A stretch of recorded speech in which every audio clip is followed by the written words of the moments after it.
ডাক শুনে কেউ না আসে তবে একলা চলো রে, যদি তোর ডাক শুনে কেউ না আসে তবে একলা চলো রে.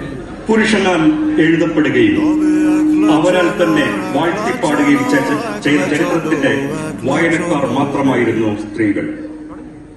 പുരുഷൻ എന്ന അച്ചുതണ്ടിന് ചുറ്റും കറങ്ങുക മാത്രം ചെയ്തിരുന്ന സ്ത്രീ സ്വയം അച്ചുതണ്ടായി മാറുകയും പുരുഷന്മാർ അവരുടെ ചെയ്തികൾക്കായി കാത്തിരിക്കുന്ന യുഗപ്പിറവിക്ക് ഞങ്ങൾ നന്ദി കുറിക്കുന്നു. ശ്രീമതി KR മീരയുടെ നോവലിൽ നിന്നും പ്രചോദനം ഉൾക്കൊണ്ട ദൃശ്യ ആവിഷ്കാരം ആരാച്ചാർ.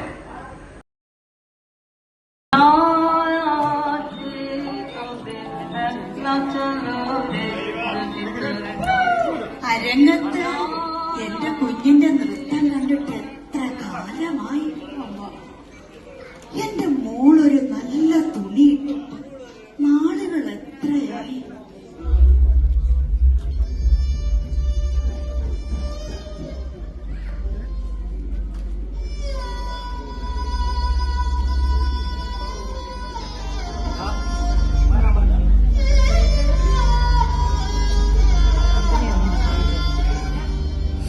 എല്ലാവരും ഒടുവിൽ എത്തിച്ചേരുന്ന ഗംഗാതീരത്തെ നീന്തല ശ്മശാനത്തിലേക്കുള്ള വഴിയല്ല ഇത്. നാം സ്ഥിരമായി കാണുന്ന കാഴ്ചയും. പിന്നെ എന്തിനാ മോളെ നീ ഇങ്ങനെ വിഷമിക്കുന്നേ? മരണം കുത്തിപ്പറിച്ച ജീവിതങ്ങൾ കണ്ടു സഹിക്കാനാവുന്നില്ലമ്മ. പൂർത്തിയാകാത്ത എത്ര സ്വപ്നങ്ങളാണ് ആ ശവണ്ടിക്കൊപ്പം സഞ്ചരിക്കുന്നത്. നീ അതൊന്നും ഓർത്ത് വിഷമിക്കാതെ എളുപ്പം പോയി വെള്ളം ചൂടാക്ക്. അച്ഛൻ ഇപ്പൊ വരും. ആരച്ചാരുടെ തൊഴിലിനെ പറ്റി ഇവന്മാർക്ക് എന്തറിയാം? മുതുമുത്തച്ഛന്മാരായി ഒരു പിഴവും കൂടാതെ ചെയ്ത കുലത്തൊഴില്ല ഇവന്മാരെ എന്നെ പഠിപ്പിക്കാൻ വന്നേക്കും.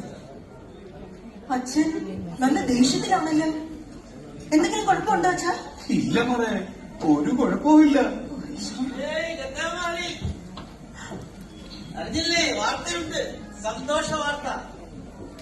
യതീന്ദ്രനാഥ് ബാനർജിയുടെ ദയാഹർജി രാഷ്ട്രപതി തള്ളി.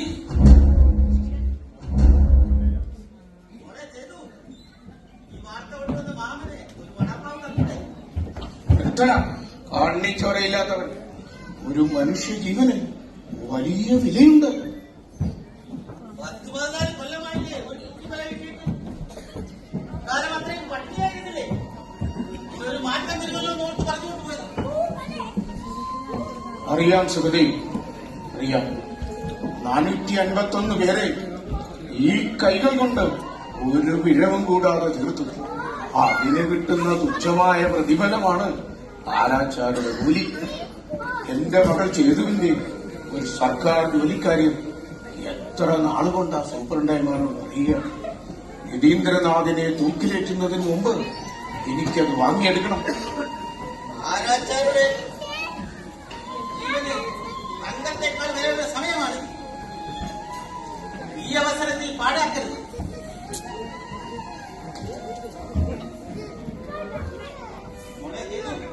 ഞാൻ ഇറങ്ങിയാൽ ഹർജി തള്ളിയ നിലയ്ക്ക് ഉടനെ കാണുമോ?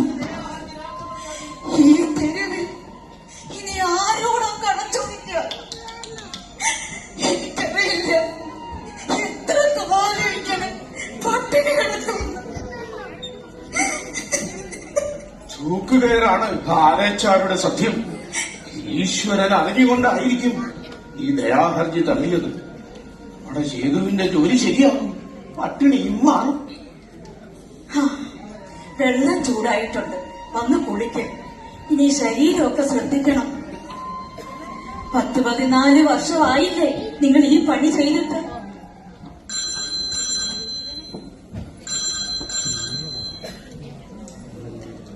ഹലോ, ആ സാർ ആ ഓർഡർ ഞാൻ കേട്ടിട്ടില്ല. എന്റെ മകൾക്ക് ജോലി കൊടുത്താലേ തൂക്കിക്കൊലക്കുള്ള ഓർഡർ ഞാൻ സ്വീകരിക്കും. ആ സാർ, ഈ തീരുമാനത്തിൽ ഞാൻ ഉറച്ചു നിൽക്കുകയാണ്. സാർ എന്താണ് ഈ പറയുന്നത്? എനിക്ക് മാനസികവും ശാരീരികവുമായി ഒരു കുഴപ്പവുമില്ല സാർ. Okay sir. എന്താ എന്ത് പറ്റി എന്നോട് പറ. മകൾക്ക് ജോലി കൊടുത്താലേ ആ ഓർഡർ ഞാൻ കൈപ്പറ്റുകയുള്ളൂ എന്ന് പറഞ്ഞപ്പോ സൂപ്രണ്ടേമാൻ പറയുകയാണ് വിദ്യാമാലിക് മാനസികവും ശാരീരികവുമായി ഫിറ്റല്ലെന്ന്. ഈശ്വര, നമ്മളിനി എങ്ങനെ ജീവിക്കും? ഇല്ല, സമ്മതിക്കില്ല ഞാനതിന്. എനിക്കറിയാം എന്താ ചെയ്യേണ്ടതെന്ന്.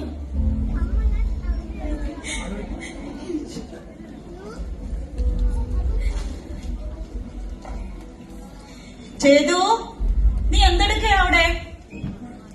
അമ്മേ, എന്റെ പഞ്ചവർണ്ണക്കിളിയെ പിടിക്കാൻ ഒരു പൂച്ച ഇങ്ങനെ പതിയിരിക്കുന്നു. അതെന്തെങ്കിലും ആവട്ടെ, നീ ഇങ്ങോട്ട് വന്നേ.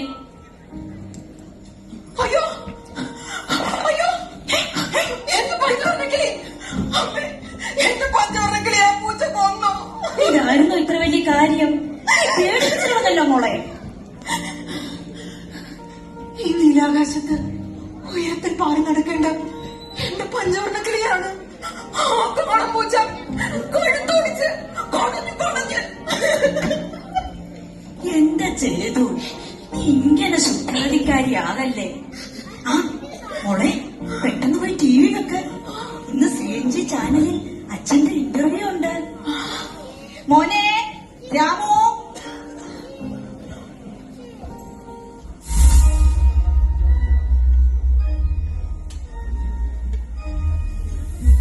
10 വർഷങ്ങൾക്ക് മുമ്പ് ഗവൺമെന്റ് എനിക്ക് തന്ന വാക്കാണ് എന്റെ മകൾ ചേതുവിന് സർക്കാർ ജോലി കൊടുക്കാമെന്ന്. ആ ഓർഡർ കൈപ്പറ്റുന്നതുവരെ ആ ഓർഡർ കൊടുക്കാതെ തൂക്കിക്കൊലക്കൽ ഓർഡർ ഞാൻ കൈപ്പറ്റുകയില്ല. എന്റെ ജീവിതം ഞാൻ ഗവൺമെന്റിന് വേണ്ടി ഒഴിഞ്ഞു വെച്ചിട്ടുള്ളതാണ്. അതുമൂലം എന്റെ കുടുംബത്തിനുണ്ടായ നഷ്ടം ചെറുതല്ല. അമർത്യാഘോഷിന്റെ മകനെ തൂക്കിക്കൊന്നതിന്റെ പ്രതികാരമായി അയാളുടെ അച്ഛൻ എന്റെ മകൻ രാംദേവിന്റെ 2 കാലുകളുടെയും ചലനശേഷി ഇല്ലാതാക്കി. അവൻ ഒരു നല്ല ഫുട്ബോൾ കളിക്കാരനായിരുന്നു. മകന്റെ അഭാവത്തിൽ ആരാച്ചനെ ജോലിയെടുപ്പിക്കാൻ മകളെയാണ് എത്തിക്കാൻ തീരുമാനിച്ചിരിക്കുന്നത്. അതിനവള് പെണ്ണല്ലേ? എന്താണ് പെണ്ണിന് ആരാച്ചനായ? ഈ ലോകത്ത് പുരുഷന്മാർ ചെയ്യുന്ന എല്ലാ ജോലികളും സ്ത്രീകൾക്ക് ചെയ്യാൻ കഴിയും. ശരിയാണ്, എനിക്ക് സമ്മതമാണ്. എന്റെ മകളെ ആരാച്ചാരുടെ തൊഴിലേൽപ്പിക്കാൻ എനിക്ക് സമ്മതമാണ്. അമ്മ, അച്ഛൻ എന്തായി പറയുന്നേ? ഇല്ല, എനിക്ക് പറ്റില്ല. ഇല്ല അമ്മ, എനിക്ക് പറ്റില്ല. എനിക്ക് സമയമില്ല. ഇല്ല, എനിക്ക് പറ്റില്ല. എനിക്ക് പറ്റില്ല അമ്മ.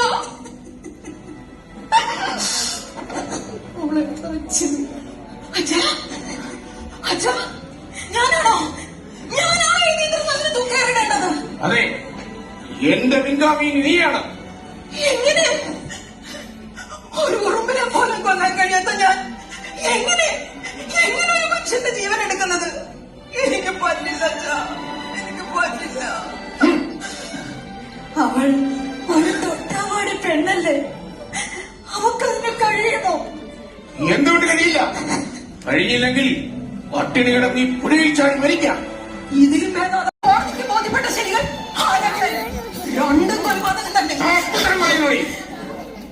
ഇവൾക്ക് ഈ വീട്ടിൽ നിന്നും പച്ച വെള്ളം കൊടുക്കരുത്.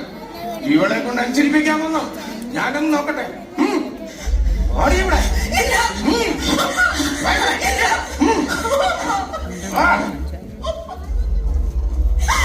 എന്റെ ഈശ്വര, എന്തൊരു വിധി.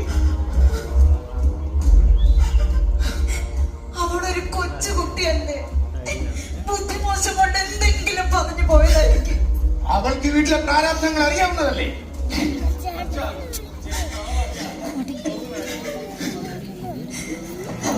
ഇല്ല, അവൾ സമ്മതം മൂടുന്നവരെ പുറം ലോകം കാണില്ല.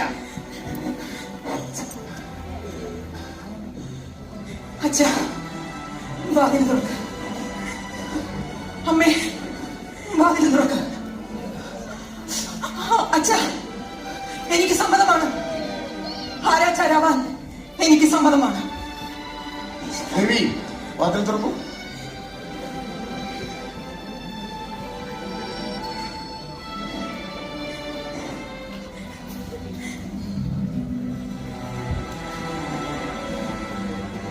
എത്ര പേര് വേണമെങ്കിലും തൂക്കിലേറ്റാൻ എനിക്ക് സമ്മതമാണ്.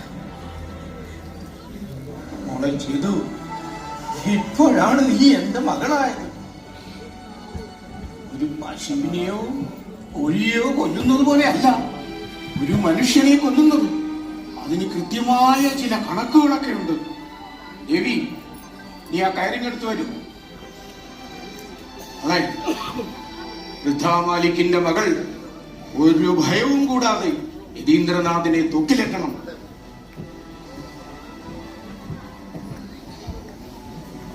മാലിക്കന്മാരുടെ അഭിമാനമാണ് ഈ തൂക്കുകയർ. ഇത് ഞാൻ പറയുന്നത് നിനക്ക് മനസ്സിലാകുന്നുണ്ടോ? ആയിരക്കണക്കിന് വർഷങ്ങളായി നമ്മുടെ പിതാമഹന്മാർ ചെയ്യുന്ന കുലത്തൊഴിലല്ലേ. ഞാനായിട്ട് ആർക്കും അപമാനം വരുത്തി വെക്കില്ല.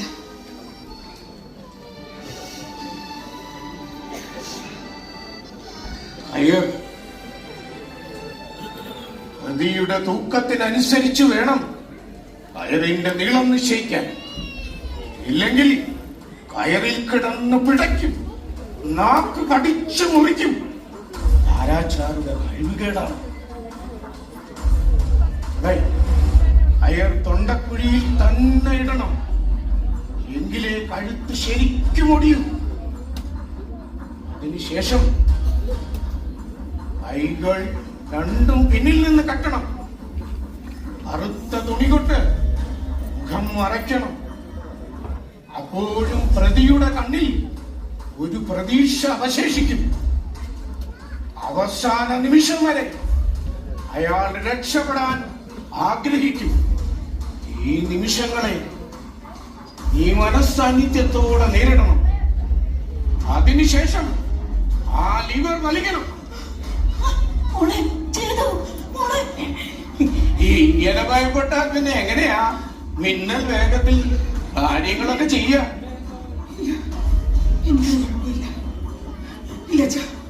എനിക്കൊരു കുഴപ്പമില്ല. കണക്കുകൾ ഒട്ടും പിഴയ്ക്കാതെ നിമിഷ നേരം കൊണ്ട് എല്ലാം ചെയ്യാൻ എനിക്ക് കഴിയും. ജീവന്റെ അവസാന ശ്വാസം വിടുവിക്കാൻ ഈ കൈകൾക്ക് കഴിയും. സർക്കാർ പറഞ്ഞാൽ ഒന്നിനു പുറകെ ഒന്നായി എത്ര ജീവൻ വേണമെങ്കിലും ഈ ചേതന എടുക്കും. ദേവി, കളിപൂജയ്ക്കുള്ള ഒരുക്കങ്ങളെല്ലാം തയ്യാറാക്കും. പുലർച്ചെ പുറപ്പെടേണ്ടതാണ്. മോനെ,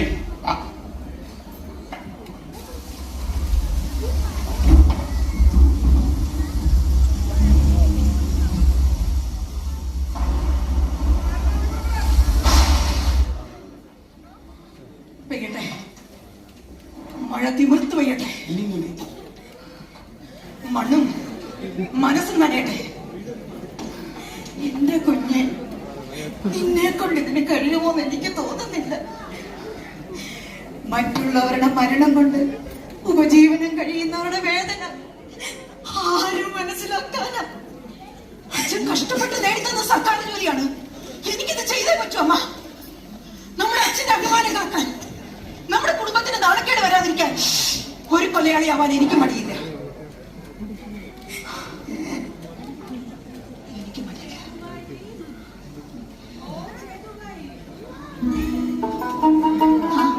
സുവർണേ, മോളെ,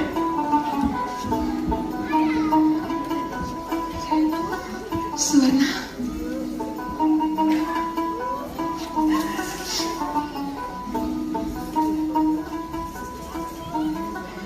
സുവർണ, നീ അതീവ സുന്ദരിയായിരിക്കുന്നല്ലോ. മോളെ സുവർണെ, എന്താ മധുരപലഹാരങ്ങളൊക്കെ ആയിട്ട് വല്ല വിശേഷമുണ്ടോ? നന്നായി മോളെ. ആ മണവാട്ടിപ്പെണ്ണേ, എങ്ങനെ നിന്റെ രാജകുമാരൻ സുന്ദരനാ? ഓ പിന്നെ, ചേതനയ്ക്കും സുവർണയ്ക്കും ഒരേ പ്രായമാണ്. സുവർണ പോകുന്നത് കല്യാണ മണ്ഡപത്തിലേക്ക്, എന്റെ കുഞ്ഞും ചേതു പോകുന്നത് തൂക്കുകണത്തിലേക്ക്. ഈശ്വരൻ,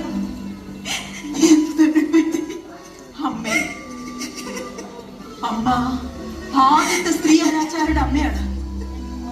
451 പേരെ തൂക്കിലേറ്റിയ ഗ്രദ്ദ മാലിക്കിന്റെ ഭാര്യയാണ്.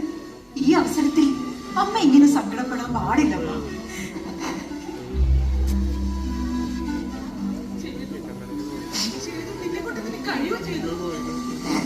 നമ്മുടെ പ്രിയപ്പെട്ടവരെ സങ്കടപ്പെടാതിരിക്കാൻ ചിലപ്പോഴൊക്കെ ഇങ്ങനെയൊക്കെ നമുക്ക് ചെയ്യേണ്ടി വരും.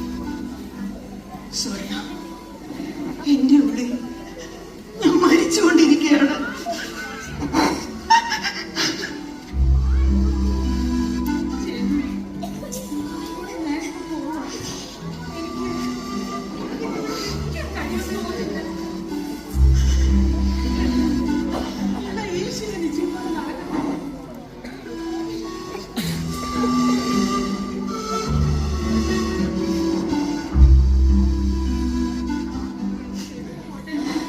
പോയി വാ മോളെ.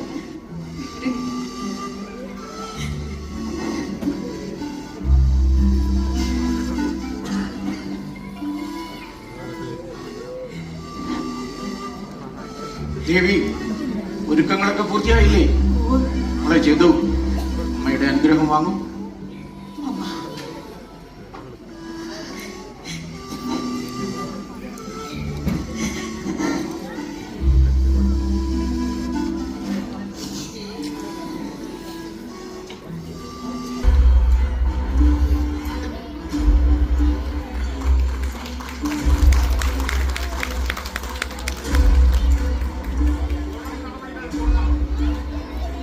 കൈകൾ കെട്ടണം.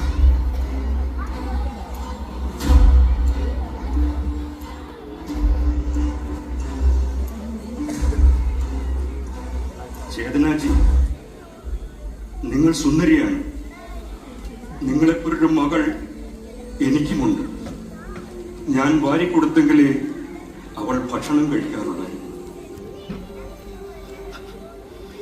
എനിക്ക് എന്റെ മകളെ സ്നേഹിച്ച് കൊതി തീർന്നില്ല.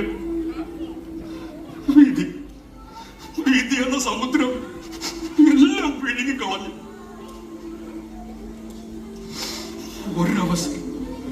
ഒരവസരം കൂടി കിട്ടിയിരുന്നെങ്കിൽ എന്റെ ജീവിതം മറ്റൊന്നാകുമായിരുന്നു. ചെയ്തു പോയ തെറ്റിനുള്ള ശിക്ഷ അനുഭവിച്ചു കഴിഞ്ഞു. ഇപ്പോ എനിക്ക് ജീവിക്കാൻ കൊതി തോന്നുന്നു. യതീന്ദ്രനാഥ്, തിരുത്താനാവാത്ത വിധം പഴഞ്ചനായി പോയല്ലോ നമ്മുടെ നിയമസംഹിതകൾ. ഭരണകൂടം എത്രയോ തവണ എന്നെ തൂക്കിലേറ്റി കഴിഞ്ഞു. അവസാന തൂക്കുകയർ എന്റെ മോളെ പോലെയുള്ള നിങ്ങളുടെ കൈകൾ കൊണ്ട്. നന്നായി നന്നായി. യതീന്ദ്രനാഥ്, അവസാനമായി നിങ്ങൾക്ക് എന്തെങ്കിലും ആഗ്രഹമുണ്ടോ? ഉണ്ട്.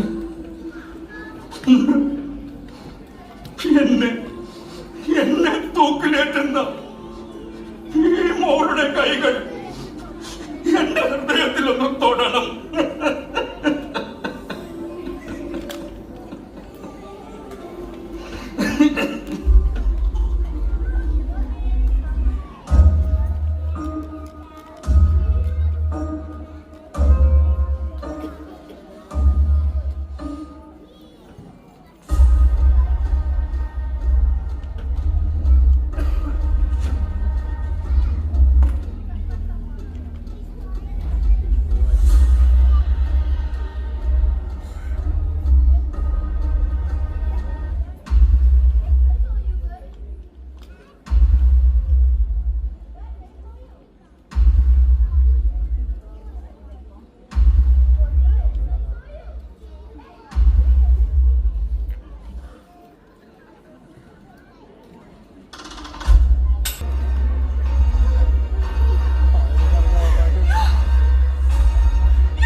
എന്റെ പഞ്ചവർണ്ണക്കിളിയെ കൊന്ന് ആ കോണം പൂച്ചയെ കാട്ടി എത്ര ക്രൂരിയാണ് ഞാൻ.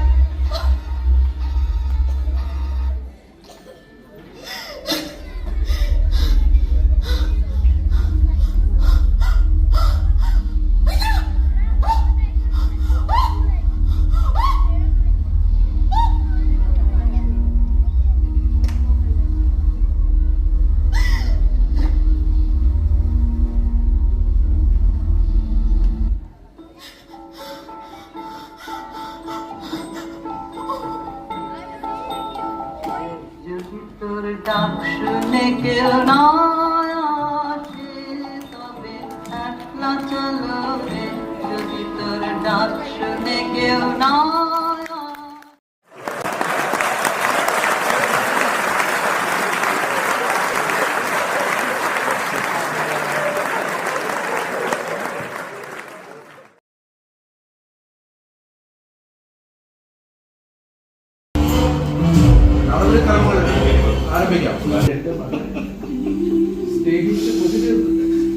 എനിക്കെന്റെ മകളെ സ്നേഹിച്ച് കൊതി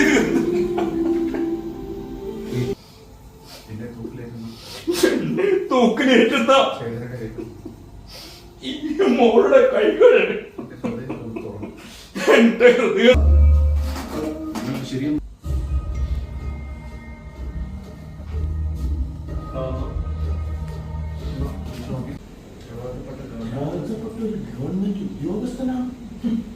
ആരാച്ചാലും കൊലയാളിയും തമ്മിൽ രണ്ട് കൊലപാതകം തന്നെ.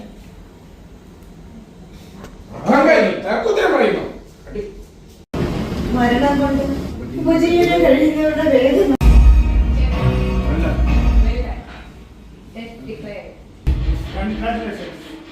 നല്ല മെയിനായിട്ട് ജോലി ചെയ്തു. ആദ്യമായി ചെയ്യാൻ തോന്നുകയില്ല. മുമ്പിൽ കൂടെ ആ പാട്ട് പാടി മഞ്ജു അങ്ങോട്ട് പോകുന്നു, ഈ അച്ഛൻ കൂടെ പാടുന്ന വേണ്ട, അതിനൊരു കാര്യമില്ല. എന്തെല്ലാം കാര്യങ്ങളുണ്ട്, നമുക്ക് എന്ത് ചെയ്യാൻ? ചേട്ടനെ പേടിക്കുന്ന മഞ്ജുവിനെ അടിക്കാൻ തിരിച്ചു മഞ്ജു ആണ് വീട്ടുകാരല്ല. ആയിരക്കണക്കിന് വർഷങ്ങളായി നമ്മുടെ പിതാമഹന്മാർ ചെയ്യുന്ന കുലത്തൊഴില് ഞാനായിട്ട് അവമാനം വരുത്തില്ല. എനിക്കിപ്പോ ജീവിക്കാൻ കൊതി തോന്നുന്നു. മാനസികവും ശാരീരികമായി. അയ്യോ അമ്മേ, എന്റെ പഞ്ചവർണ്ണക്കിളി ആ പൂച്ച കൊന്നു. ഇതാ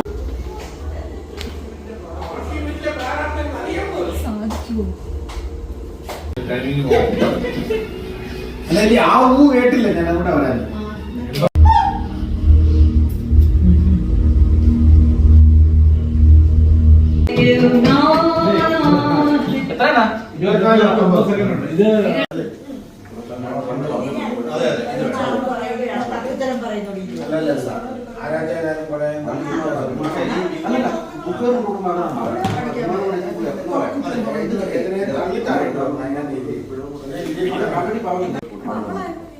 ശരിക്കും ഒടിയും.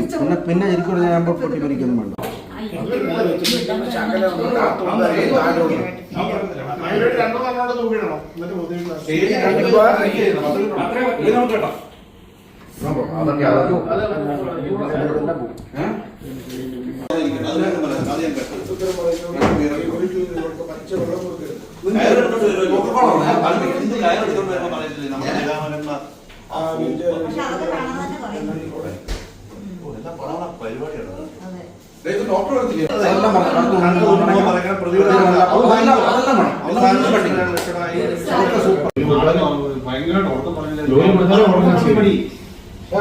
ആ ഓർഡർ ഞാൻ കേട്ടിട്ടില്ല.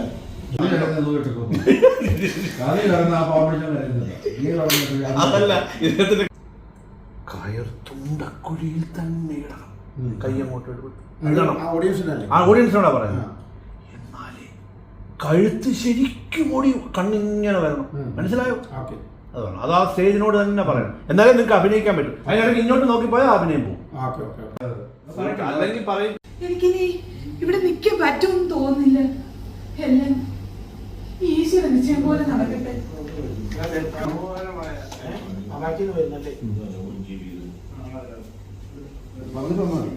ഞാൻ വാരിക്കൊടുത്താലേ ഭക്ഷണം കഴിക്കും.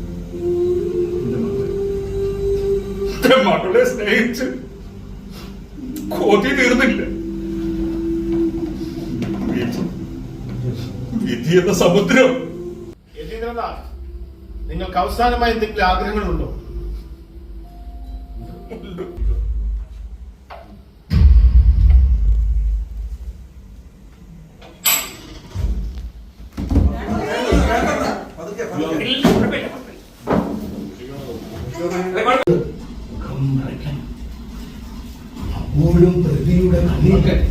പോലും പ്രതിയുടെ കണ്ണിൽ ഒരു പ്രതീക്ഷ അവസാനിക്കും, അവശേഷിക്കും. അവസാന നിമിഷം വരെ അത് മേടിച്ചെടുക്കണം. ആരാച്ചാരുടെ ആവശ്യങ്ങൾക്ക് തങ്കത്തെക്കാൾ വിലയുള്ള സമയമാണിത്. ഈ അവസരം നീ പാഴാക്കരുത്. നമ്മുടെ ഫൈനൽ റിഹേഴ്സൽ എല്ലാരും ബി സീരിയസ്. കണ്ടിട്ട് എത്രയോ നാളുകളായി. നമ്മള് കറക്റ്റ് ടൈമിങ്ങിൽ സാധനം അവിടെ എഴുതി. 600 പേജിലുള്ള ശ്രീമതി KR മീരയുടെ നോവല് 25 മിനിറ്റിൽ ഒതുക്കണം എന്ന് പറയുന്നത് വലിയ ബുദ്ധിമുട്ടുള്ള ഒരു ഒരു ഒരു ടാസ്ക്കാണ്. ഞങ്ങൾ വിജയിക്കും എന്ന് പ്രതീക്ഷയുണ്ട്. KR മീരയുടെ ഈ ആരാച്ചാർ എന്ന നോവൽ ദേവി എന്ന ഒരു ക്യാരക്ടർ കിട്ടിയതിൽ ഞാൻ ഒരുപാട് അഭിമാനിക്കുന്നു. എല്ലാം നല്ല രീതിയിൽ ചെയ്തിട്ടുണ്ട് എന്ന് വിശ്വസിക്കുന്നു. തൂക്കമനുസരിച്ചാണ് കയറിന്റെ നീളം നിശ്ചയിക്കുന്നത്. KR മീരയുടെ പ്രസിദ്ധ നോവലായ ആരാച്ചാറിനെ ആസ്പദമാക്കി നടത്തുന്ന ഈ നാടകത്തിൽ പ്രധാന കഥാപാത്രമായ ആരാച്ചാറിന്റെ സുഹൃത്തായ സുഖദേവ് എന്ന കഥാപാത്രം അഭിനയിക്കാൻ എനിക്ക് അവസരം കിട്ടിയതിൽ ഞാൻ വളരെ സന്തോഷവാനാണ്. പെയ്യട്ടെ, മഴ തിമിർത്ത് പെയ്യട്ടെ, മണ്ണും മനസ്സും നനയട്ടെ. ആരാച്ചാർ എന്ന ഈ നാടകത്തിൽ കോടതിയുടെ പ്രതിനിധിയായി ഞാനും എത്തുന്നു.